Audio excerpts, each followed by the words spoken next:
নমস্কার, কেমন আছো সবাই? আশা করছি সকলে খুব ভালো আছো, সুস্থ আছো আর সাবধানে আছো। তোমাদের আশীর্বাদ ভালোবাসাতে আমিও বেশ ভালো আছি। আমার আরও একটি নতুন ভ্লগে তোমাদের জানাই অনেক অনেক স্বাগত।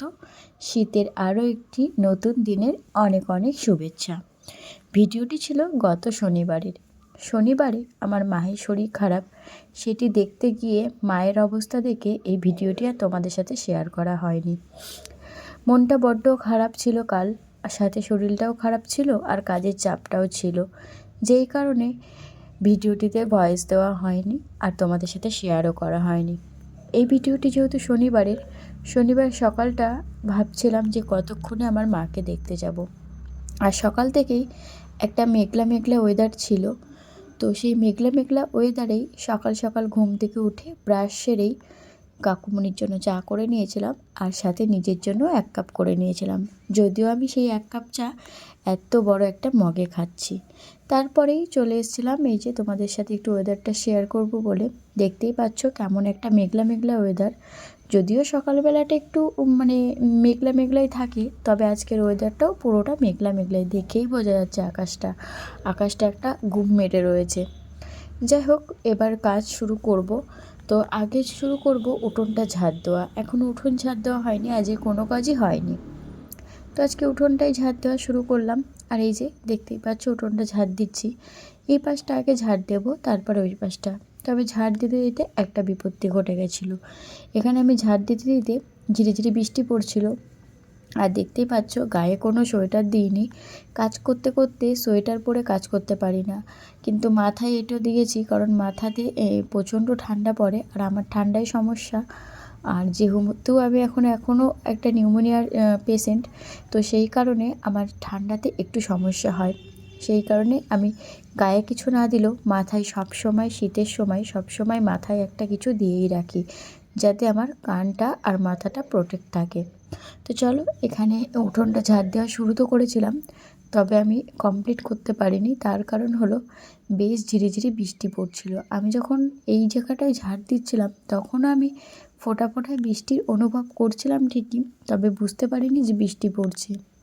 তারপরে একটু ঝিরিঝিরি পড়াতে, একটু জোরে পড়াতে, তখন বুঝতে পারাতে আমি আমার উঠোন ঝাড় দেওয়া অসম্পূর্ণ রেখেই চলে এসেছিলাম ঘরে। এই যে সকাল সকাল গোডাউনে মালও চলে এসছে, আর এই যে ঝিরিঝিরি বৃষ্টি পড়ছে। যেহেতু শীতের বৃষ্টি, যতই অল্প পড়ুক না কেন ভেজা যাবে না, ভিজলে আমার একটু অসুবিধা হবে। সেই কারণে আমি না ভিজে ভাবলাম যে ঝিরিঝিরি বৃষ্টি পড়ছে, আর কাল রাতে বাসন মাজা হয়েছিল না, তো কলপাড়ে যেহেতু একটু ছাউনি করা আছে, তো এখানে যে পরিমাণে বৃষ্টি হচ্ছে গায়ে চিটবে না, সেই জন্য উঠোন ঝাড় দেওয়া বন্ধ রেখে চলে এসেছিলাম বাসনগুলো ধুতে। তো বাসনগুলো মোটামুটি ধোয়া হয়ে গেছে। এখন ভালো জলে এগুলোকে ধুয়ে নিয়ে তারপরে যদি বৃষ্টি কমে উঠোন ঝাড় দেবো, না কমলে ঘরগুলো ঝাড় দিয়ে নেব। তো চলো নিজের কাজগুলো আগে করি, আর সবটাই তোমাদের সাথে শেয়ার করব। সাথে আর ঝড় বৃষ্টি যাই হয়ে যাক, মাকে একটু দেখতে যাব। মাকে ফোন করলেই কান্নাকাটি করছে, জানি না কি হয়েছে। বলছে খুব জ্বালা যন্ত্রণা করছে, তো গেলেই বুঝতে পারবো কি হয়েছে। এখন আমাকে কেউ বলছে না যে মায়ের কি হয়েছে, সেটা আমি গিয়েই দেখতে পারবো। তো যতই ঝড়ঝাপটা হোক না কেন, মাকে একবার দেখতে যাব আজ। চলো, বাসনগুলো তো মাজা হলো, বুঝতেই পারছো বৃষ্টি পড়ছে ঝিরিঝিরি। এখন এই বাসনগুলো ঘরেই রেখে দেবো, আজ আর এদিক ওদিক উপর করবো না, একেবারে ঘরে উপর করব। তার কারণ হলো বেলায় যদি জোরে বৃষ্টি হয় তো বাসনগুলো আনতে অসুবিধা হয়ে যাবে।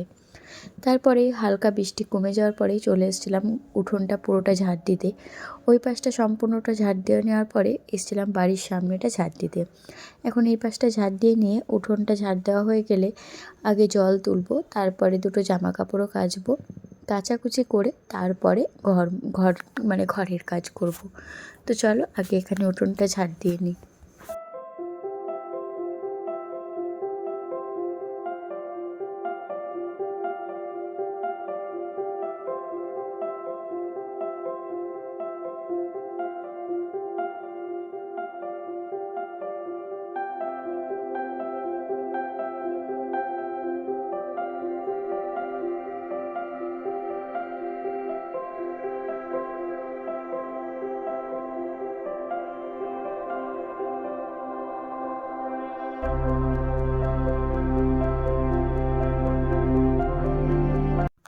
কাজ করাটাও একটা বাতিক, জানো তো। আমি এমনই একটা বাতিকের মানুষ, কারণ আমার এত শরীর খারাপের পরেও অনেকেই বলেছে অল্প কাজ করতে। তো আমি তবুও, দেখতেই পাও তোমরা, সারাদিনে প্রচুর কাজ করি। সেটা হয়তো সব কিছু তোমাদেরকে দেখায় না, তবে এমনি এমনি আমি সকাল ভোর মানে 5টা 40-এ উঠে বিকেল 4:30 5টা পর্যন্ত কাজ করি না। এই পুরো সংসারের কাজটা আমি করি, সাথে খুঁটিনাটি সমস্ত কাজ আমি একা হাতে সামলাই। তো ওই যে বললাম, কাজটাও একটা বাতিক। দেখো, আজ কিন্তু আমার না কাচলেও চলতো, আজ কিন্তু আমি বুঝতেই পারছি বেলাতেও হয়তো রৌদ্র উঠবে না। তবুও দেখো, মানুষের বাতিক অনেক রকমের হয়। আমার কিন্তু এই ঘরের কাজ করার প্রচুর বাতিক। নিজের শরীরে যত খাটনি হোক না কেন, কোনো দিনও কোনো কাজ ফেলে রাখতে চাই না, এবং আমি ফেলে রাখিও না। সেই বাতিকেই আজকেও বৃষ্টির দিনে টুকিটাকি যে কটা ছিল সব কেচে ফেললাম। আমার মাথায় এটা ঢুকে গেছে যে আজ যদি আমি একদিন যদি জামা কাপড় গুছিয়ে রাখি, পরের দিন আমাকে ডবল কাচতে হবে। সেই কারণে কখনোই আমি জামা কাপড় গুছিয়ে রাখি না। আর দেখতেই পাচ্ছ, কাল রাতে কিন্তু বরমশাই যে চুলটা বেঁধে দিয়েছিল সেটা কিন্তু এখনও বাঁধা আছে, আর খুব সুন্দর হয়েছিল চুল বাঁধাটা। সাথে আমার ঘুমেও ভীষণ কমফোর্টেবল হয়েছিল। তো এই প্লাস্টিক এগুলোতে কালকে খাবার দিয়েছিল, খাবার এগুলোতে দেয়নি, টিফিন কারিতে দিয়েছিল। সেই টিফিন কারিগুলোই ওই প্লাস্টিকের মধ্যে করে দিয়েছিল, সেগুলোও একটু ধুয়ে নিলাম।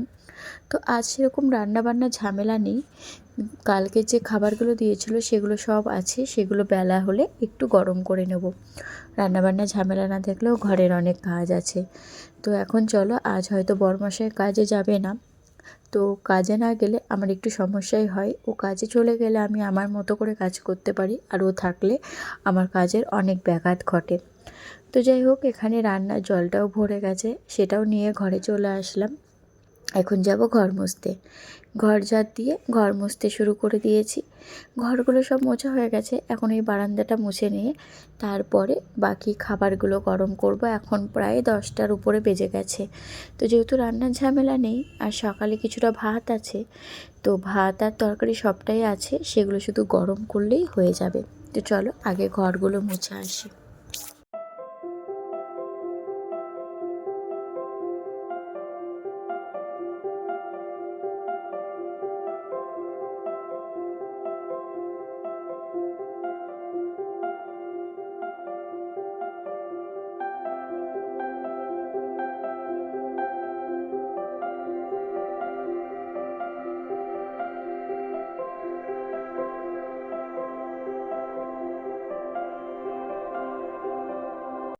এই যে ওয়েদারটা দেখতেই পাচ্ছ, এখনও রৌদ্র বেরোয়নি, আর আজ রৌদ্র বেরোবেও না। তো ঠাম্মা গেছিলো একটু পটিতে, তো বললো আমি স্নান করবো না, একটু হাত পাটা ভালো করে ধুয়ে ঘরে চলে যাব।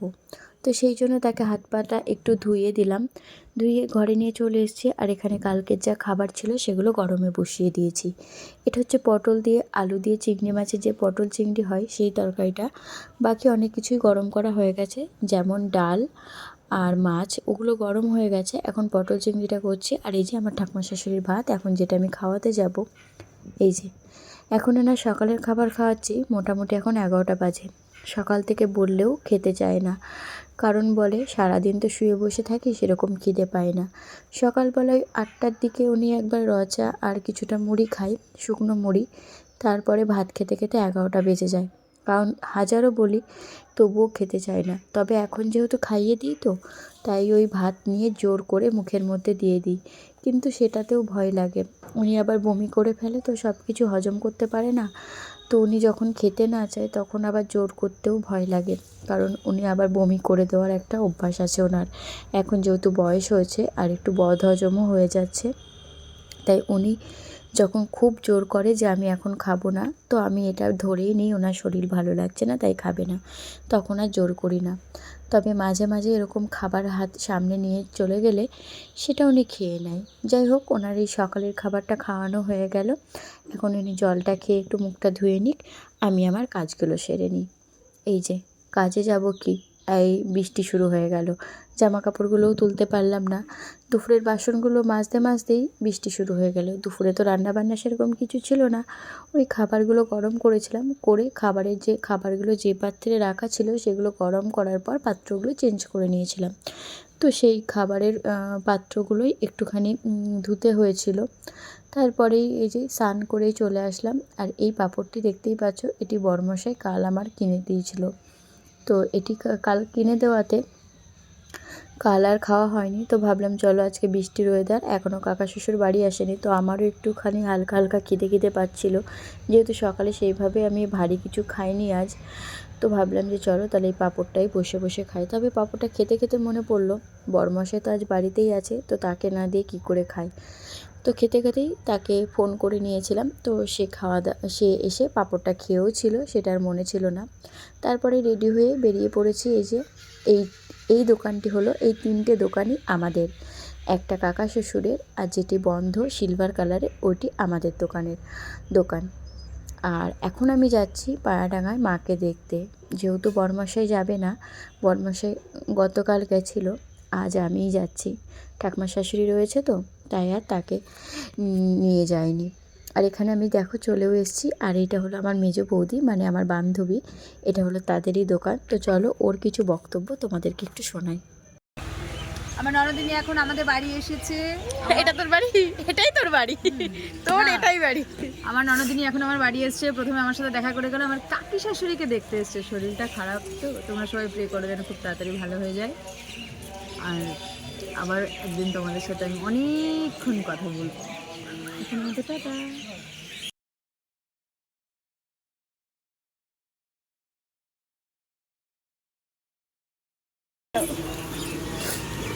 সিঙ্গারাকে মিষ্টি মুখ আমার ননদিনীকে, তোমরা খাবে? আমি বাড়ি যাবো না। চলো বৌদির সাথে দেখা করে বাড়ি চলে এসেছি। এসে দেখলাম মা কোনো বস্ত্র গায়ে দিতে পারছে না। এটা কি হয়েছে জানি না, পরে শুনলাম যে এটাকে বলে হারপিক্স। তো এটার জন্য এত জ্বালা যন্ত্রণা হচ্ছে যে আমার মা কেঁদেই ফেলছে। আর এখানে দেখো আমাদের মিঠি ভেবেছে আমার সাথে পিসুন এসছে, তো পিসুনকেই খুঁজছে, দেখো কিভাবে খুঁজছে ও। আর পুতুন আসেনি,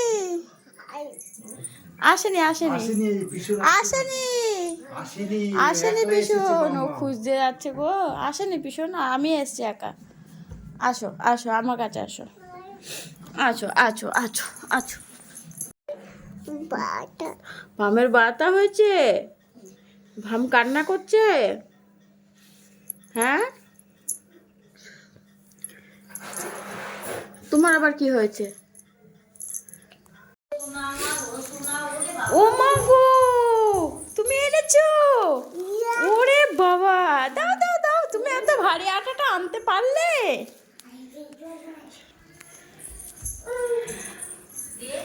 এই যে আসার পথে বাজার করে এনেছি। মা ফোনে বলেছিল একটু আটা আনতে। এখানে আটা, একটু দুধ, একটু মায়ের জন্য সিঙ্গারা, একটু গুড়ের মিষ্টি, আর এখানে আছে একটুখানি ব্রেড। এগুলো মা আনতে বলেছিল, তাই নিয়ে আসলাম। আর দেখতেই পারলাম আমাকে কতটা হেল্প করলো। এই দুটো আটার প্যাকেট বেশ ভারী, এখানে 2 কিলো আছে। ওই 2 কিলো আটার প্যাকেটটা আমাদের পুচকি কীভাবে নিয়ে আসলো। আচ্ছা আচ্ছা, চা করবো, চা চা চা। আমার চা খাবে? চা খাবে? না না, চা খাবে না? না না। আজ বাড়িতে এসে মনটা বড় ভারাক্রান্ত হয়ে গেল। তার কারণ হলো আজ প্রথম বাড়িতে এসে মাকে এত কষ্টে থাকতে দেখলাম। আমার মায়ের অনেক রকমের রোগ আছে, কিন্তু কোনো দিনও চোখের জল ফেলতে দেখিনি। তবে আজ বাড়িতে এসে মাকে কাঁদতে দেখে বড্ড কষ্ট হচ্ছিল। তার কারণ হলো মায়ের যে রোগটি হয়েছে হারপিক্স, সেটাতে নাকি প্রচণ্ড জ্বালা যন্ত্রণা কষ্ট হয়। তবে যার হয় সেই বোঝে। তো বাড়িতে আসতেই মা একটু আবদার করলো আমাকে একটু কফি করে দে। তো সেই কফিটাই এই যে আগে জেঠুমনিকে দিচ্ছি, এনার সুগার তো হাই সুগার, তাই ইনি ট্যাবলেট দিয়ে খাই সুগার ফ্রি, তাই ওনাকে আগে দিয়ে দিলাম। আর ওই যে আমি এনেছিলাম সিঙ্গারা, সেটি দিয়ে জেঠুমনিকে দিয়ে দিলাম। তারপরে করে নিয়েছিলাম আমাদের। আর এখানে একটা গন্ডগোল হয়ে গেছিলো সিঙ্গারা নিয়ে। আমি ভুল করে এখানে বাড়ির জন্য 4টে সিঙ্গারা নিয়ে এসেছি। তো আমার আর মা ভাগাভাগি করেই খেয়েছিলাম। তারপরে এখানে চলে এসেছিলাম রুটি করতে। আমার বৌমনি রুটি অত ভালো করতে পারে না, আর আমার মা জেঠুমনি দুজনেই সুগারের পেশেন্ট, ওরা রুটিই খায়। তাই এখানে বললাম চলো আমি যতক্ষণ এসেছি তোমাদেরকে দুটো রুটি করে দিয়ে যাই। তাই এখানে চলে এসেছিলাম রুটি করতে। এখন রুটি হয়ে গেছে, আরও একবার কফি খেয়ে নিয়েছি। দেখতেই পাচ্ছ আমার মায়ের মুখটা কতটা অসুস্থতা লাগছে, কতটা কষ্ট পেলে মানুষের মুখ এমন হয়ে যায়। আর এখানে ওনার যেহেতু একটা রোগ হয়েছে, তাই দাদা এখানে হ্যাঁ, মশারি ফোন টাঙিয়ে করবো। দিচ্ছিল। কালকে কারণ দেখি ওনার চারি সাইডে মাছি বসছিল, সেটা আমার হ্যাঁ। মায়ের একটু বিরক্ত বোধই হচ্ছিল। চলো তাই দাদা একটু মশারি টাঙিয়ে দিল। এখন আসলাম, আমি হ্যাঁ? ফিরে যাব। মা বলছিল তুই থাকলে খুব ভালো হতো, তুই আমার কাছে আসলে আমার সত্যিই ভালো লাগে। তো যেহেতু বাড়ি যাব, পুচকি ভেবেছে যে ও আমার সাথে যাবে, তাই দেখো কিভাবে হাত ধরে টানতে টানতে আমাকে নিয়ে যাচ্ছে। আসলাম। আর এখানে মাকে বলাতে মায়ের মনটা বড্ড খারাপ হয়ে গেল যে আমি চলে যাব। তারপরে এই যে আমরা বেরিয়ে পড়লাম। এখন দাদা, বৌমনি আর আমাদের পুচকি যাচ্ছে আমাকে বড় রাস্তা পর্যন্ত টোটোতে তুলে দেওয়ার জন্য। আর পুচকি কিন্তু দেখতেই পাচ্ছ আমার হাতটা কিন্তু ছাড়ছে না। ও কিন্তু এটা ভেবেই নিয়েছে ও কিন্তু মামামের সাথে যাবে। যেহেতু এত দূর ও আমার সাথে কোনো দিনই আসে না আমাকে ড্রপ করতে, আর যেহেতু যাচ্ছে আমরা সবসময় বাইকে করেই আসি, তো আসার পথে ও ভীষণ কান্না করছিল। আর দেখতেই পাচ্ছ এখন রাত 8টা বাজে, স্টেশনটা একদম ফাঁকা, প্রায় মানে জনহীন মনে হচ্ছে। এটি হলো আমাদের পায়রাডাঙ্গা স্টেশন। এখন অনেকটাই উন্নত হয়েছে। যাই হোক, 8:30টার মধ্যে বাড়ি পৌঁছাতে পেরেছি, এটাই অনেক, কারণ এখন আমার ঘরেও অনেক কাজ আছে। আজ সারাটা দিন একটু রেস্ট হয়নি। তো বাড়িতে এসে ভিডিও করতেই দেখলাম এনার আগমন। দেখতেই পারলা কী ছিল ওখানে। আর এখানে দেখো একটা জুতো বার করার জন্য কি করে রেখে গেছি ঘরটার আমি। এখন এগুলো সব গোছাবো, সাথে গোছাবো এই জামা কাপড়গুলো। আগে চলো একটু ফ্রেশ হয়ে ঠাকুমা শাশুড়িকে চা করে দিই, সাথে আমি নিজেও একটু নিয়ে বসবো। তার কারণ হলো মাকে দেখে না মনটা বড্ড খারাপ লাগছিল। বাড়িতে দুবার কফি খেলেও মন থেকে খাইনি, কারণ মায়ের মুখ দেখে খাওয়া যাচ্ছিল না। তো বাড়িতে এসেই ঠাকুমা শাশুড়িকে আগে একটু চা করে দিলাম, সাথে আমিও একটু নিয়ে বসেছিলাম। এখন এই চাটা খেয়ে ফ্রেশ হয়ে ঘরের কাজগুলো করব, ঘরটা গোছাবো, সাথে ভাত বসাবো। যাই হোক, মোটামুটি কাজ শেষ, ভাতটাও বসিয়ে দিয়েছি। আর এখানে বসে পড়েছি জামা কাপড়গুলো গোছাতে। চলো তাহলে আজকের ভিডিওটি এখানেই শেষ করছি। বড্ড ক্লান্ত আজকে, সারাদিন একটু রেস্ট নেওয়া হয়নি। ঘরের কাজ করে রেখে বাড়িতে গিয়ে কিছুটা করেছি না, এসে আবারও নিজের মতো করে দৌড়াচ্ছি। সাথে মনটাও তো বড্ড খারাপ, মানুষটাকে এইভাবে পড়ে থাকতে আগে কখনো দেখিনি। আর এইভাবে অসুস্থ হয়ে চোখের জলও ফেলতে দেখিনি, যেটা আজকে দেখলাম। চলো আজকের ভিডিওটা তাহলে এখানেই শেষ করছি। সবাই সুস্থ থেকো, ভালো থেকো, সাবধানে থেকো, এবং নিজেদের এবং নিজের পরিবারের খুব খেয়াল রেখো। আর সবাই একটু আমার মায়ের জন্য প্রে করো, যাতে আমার মা খুব তাড়াতাড়ি সুস্থ হয়ে ওঠে। আজ তবে আসি, টাটা।